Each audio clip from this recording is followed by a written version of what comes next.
Hello students, welcome to our channel. आज से हम स्टार्ट करने जा रहे हैं सोशल साइंस गाला पेपर का सेक्शन बी। तो चलिए स्टार्ट करते हैं गाला पेपर 2 से। सेक्शन बी टोटल 18 मार्क्स का रहेगा क्योंकि यहाँ पे 13 क्वेश्चन है and from that you have to attempt any 9 question. तो 9 2 18, क्वेश्चन नंबर 25 से लेकर 37 ये हमारा सेक्शन बी रहेगा। तो पहला क्वेश्चन है 25th, give information about the most ancient people belonging to Dravidian race. यहाँ पर हमको द्रविडियन के बारे में बताना है। So Dravidians are the creators of Mohenjodaro culture. They give the concept of mother as goddess and father as a god. तो शिव और पार्वती का कॉन्सेप्ट भी लेकर आए थे। They gave us a tradition of worshipping nature and animals. They also had a tradition of using धूप, दीप and आरती। और इनका जो फैमिली सिस्टम था वो कैसा था? मेट्रियार्कल। मेट्रियार्कल यानी कि जहां पर फैमिली की सबसे बड़ी जो फीमेल है वो हेड होती है, तो ऐसे फैमिली सिस्टम को बोलते हैं मेट्रियार्कल। और जहां पे मेल हेड होते हैं वो हो गया हमारा पेट्रियार्कल फैमिली सिस्टम।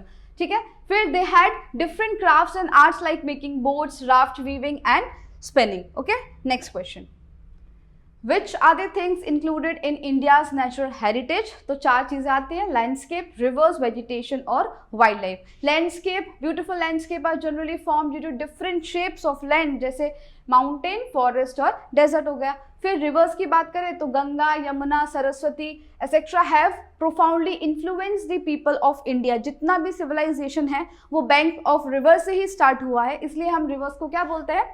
लोक माता भी कहते हैं। वेजिटेशन की बात करें, humans, animal, birds, every living organism is dependent on tree for their food. Banyan, peepal and basil tree are worshipped in India. और वाइल्ड लाइफ में tiger, lion, elephant, rhino, foxes, bear, deer, python, lizard, like such many such organisms are found and seen in India. Next question, name the metal items produced by the artisans of Lothal. ठीक है, तो metal age began and developed after stone age. The artisans of Lothal made different weapons जैसे कि sickle, drill, curved saw and needle etcetera with copper and bronze. ये सारे instrument किससे बनाते थे? कॉपर और ब्रोंज से। Arms and ammunitions for war were made up of metal. यहाँ पे आयरन का इस्तेमाल होता था। तो gold and silver were use for making ornaments. Copper, brass and bronze were use to make utensils and idol. और iron was use to make weapons. Clear हुआ? Next, the relationship of human life has been connected with the trees and the forest since beginning. Explain this statement. तो human, animal, birds etcetera are dependent on trees for their food. People of India worship banyan, peepal tree and BECIL.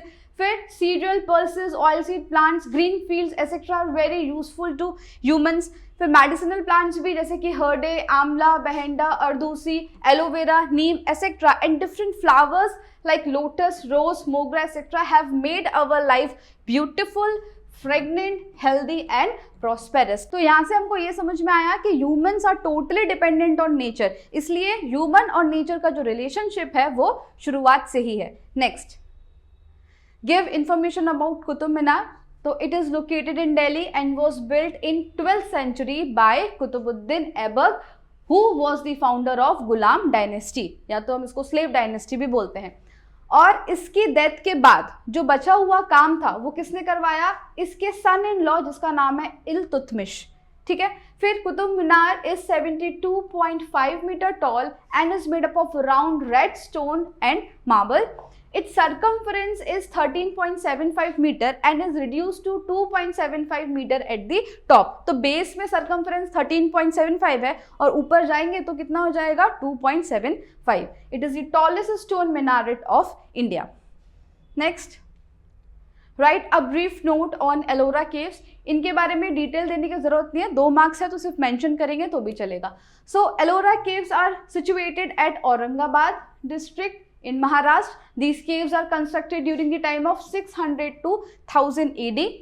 There are 34 caves in all, जो कि 3 groups में divide किए गए हैं। 1 से लेकर 12 ये सारे बुद्धिस्ट केव हैं, 13 से लेकर 29 हिंदू केव्स हैं और 30 से लेकर 34 सारे जैन केव्स हैं। Okay, next, mention the reasons for destruction of forest. तो destruction of forest is called deforestation. Application of poor agriculture practices to meet the increasing demand for food, यानी कि पॉपुलेशन इतनी बढ़ती जा रही है कि उनकी डिमांड पूरी करने के लिए जंगल काट काट कर एग्रीकल्चर स्टार्ट कर देना पड़ता है, इसलिए फॉरेस्ट डिस्ट्रॉय हो रहे हैं। फिर construction of roads and building, industrial development की वजह से, और increasing demand for wood. These are the reasons for destruction of forest. फिर आता है mention the states where manganese is available in India. तो उड़ीसा, कर्नाटका, एमपी एंड गोवा ये मेजर स्टेट्स हैं जहां पे मैग्नीज प्रोड्यूस होता है। इसके अलावा manganese is also obtain from Andhra Pradesh, Jharkhand, Rajasthan and Gujarat. Okay, state the uses of coal. तो usage of coal has increase with the invention of steam engine. जब से स्टीम इंजन आया तो कोल की डिमांड बढ़ गई। With the invention of electricity coal became an important mineral for producing thermal electricity. सबसे सस्ता तरीका जो है इलेक्ट्रिसिटी प्रोड्यूस करने का वो है कोल, इसलिए थर्मल इलेक्ट्रिसिटी प्रोड्यूस करने के लिए कोल बहुत यूज होता है। Then some by products of coal are tar, ammonia gas, benzol and crude oil. ये अलग से 1 मार्कर में भी पूछ सकता है, तो याद रखना by products of coal. Question 34, where are the centres of chemical fertiliser industry located in Gujarat.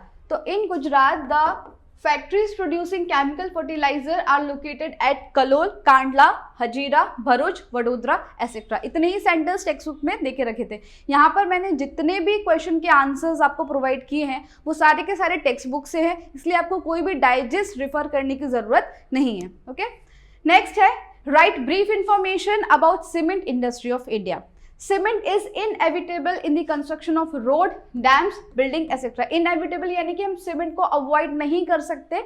Road, dam इन सब के कंस्ट्रक्शन के लिए बिना सीमेंट के तो होगा नहीं। So India produces 6% of the world production of cement. World में जितना भी सीमेंट का प्रोडक्शन होता है उसमें 60% इंडिया से आता है। ओके, फिर limestone, coal, gypsum, bauxite, clay etcetera are the raw material for the cement industry. ये अगेन 1 मार्क्स में पूछ सकता है कि what are the raw material for cement industry. There is a fairly good development of cement industry in Gujarat. Next, what special provisions have been made for the weaker sections in the constitution। तो special provision है और general provision है। यहाँ पे हमको special provision पूछा है तो 4 provision है। यहाँ पे आपको आर्टिकल अच्छे से याद रखना पड़ेगा। आर्टिकल 46, आर्टिकल 16(4), आर्टिकल 330, 332 एंड 334 और लास्ट में रिजर्वेशन वाला है। चलो, आर्टिकल 46 के हिसाब से according to Article 46 of DPSP, Directive Principle of State Policy, a state would take care of educational, social and economic interest of backward class of the state।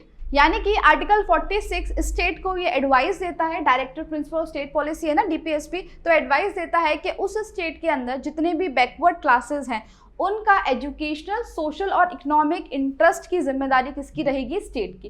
Then according to article 16(4), if the state government feels that the backward class are not represented proportionately in government jobs, the state government will have right to provide reservation। अगर state को ऐसा लगता है कि government jobs में backward class का जो contribution है वो बहुत कम है, तो वो अपने स्टेट में बैकवर्ड क्लास की पॉपुलेशन के हिसाब से रिजर्वेशन लगा सकते हैं। ठीक है, ये पावर स्टेट को दी गई है।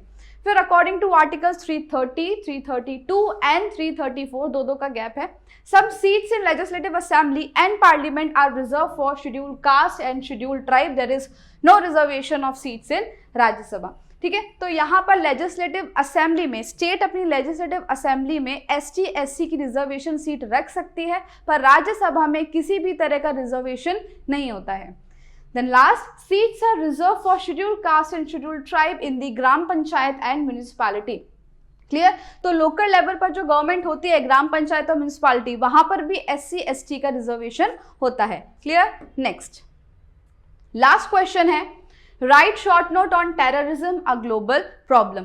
Terrorism is an organised, planned and deliberate violent act. Deliberate यानी कि जानबूझकर प्लान करके किया गया violent act is terrorism.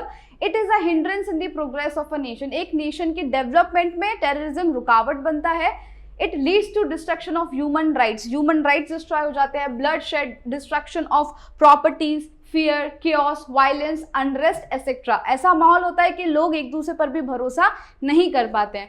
Terrorism has no connection with any religion और सेक्ट। टेररिज्म किसी भी रिलीजन से कनेक्ट नहीं है, फिर भी टेररिस्ट इसको रिलीजन के साथ कनेक्ट करके हार्मफुल एक्टिविटीज करते हैं, जैसे कि सुसाइड अटैक, बॉम्बिंग। ठीक है, so terrorism violates the principle of live and let live, hence we can say that terrorism is a global problem। तो ये था गाला पेपर 2 का सेक्शन बी। आई होप आपको समझ में आया होगा। अगर आपको वीडियो पसंद आया हो, do like, share and subscribe our channel. Thank you.